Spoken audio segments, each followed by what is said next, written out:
दोस्तों, यह कहानी है बिहार के गांव की, जिसमें विजय नाम का एक लड़का रहा करता था। बचपन से ही पढ़ाई में होशियार विजय अपने मम्मी पापा की आखिरी उम्मीद था। विजय के दादा ने अपने समय में बहुत कर्ज ले लिया था, जिसको चुकाने में पापा की पूरी जिंदगी मजदूरी में निकल गई। उनके पास थोड़ी सी ज़मीन थी, जिससे उनका गुजारा हो रहा था। पापा की तबीयत मजदूरी करने से खराब रहती थी, पर पापा विजय को इस बात का एहसास नहीं होने देते थे। विजय को पढ़ाई में इतना होशियार देखकर उसके मम्मी पापा ने हर वह काम किया जिससे वह विजय को पढ़ा पाए। विजय की कॉलेज की पढ़ाई खत्म हो गई थी और वह एक छोटी सी नौकरी करने लगा, जिससे उसका खर्चा निकल जाता था और साथ में वह कलेक्टर बनने की तैयारी भी कर रहा था। विजय अपने वक्त का एक मिनट भी फालतू नहीं गुजारता था।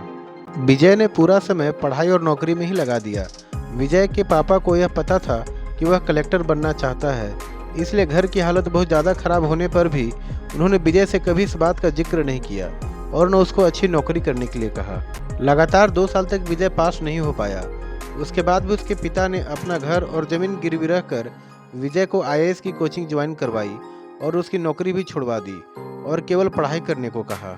विजय के पापा हमेशा उससे कहा करते थे, बेटा, खेत और घर दोबारा आ जाएंगे, पर कलेक्टर दोबारा नहीं बन सकते। आज पूरे साल पढ़ाई करने के बाद विजय का रिजल्ट आ गया, जिसमें वह अच्छे नंबरों से निकल गया था। आज उसके पिता से ज़्यादा खुश कोई और नहीं था। ऐसा लग रहा था जैसे विजय का सपना पूरा होने वाला है, पर भगवान को कुछ और ही मंजूर था। विजय का कल इंटरव्यू था और सुबह से उसके पापा की तबीयत खराब थी। विजय के पापा की उस दिन देर रात मौत हो गई। अब एक माँ, जिसकी गोद में उसका पति गुजर गया और वह अपने दर्द को भुलाकर अपने बेटी की ज़िंदगी के बारे में सोच रही थी। माँ ने पड़ोसियों तक को इस बात का एहसास नहीं होने दिया कि उसका पति अब नहीं रहा। पूरी रात ऐसे रोई कि आवाज़ भी न निकले और सुबह विजय जब इंटरव्यू देने जाने लगा, तब माँ और पापा के आशीर्वाद के लिए उसने माँ को कॉल किया। माँ ने पूरी हिम्मत लगा दी अपना सच छुपाने के लिए और विजय को आशीर्वाद दिया।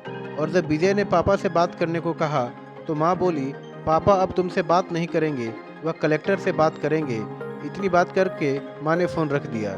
विजय का जब इंटरव्यू हो गया, तब उसे बताया गया कि उसके पिता की तबीयत खराब है, उसको तुरंत घर जाना है। विजय को एक पल नहीं लगा अपने पिता की हालत समझने में।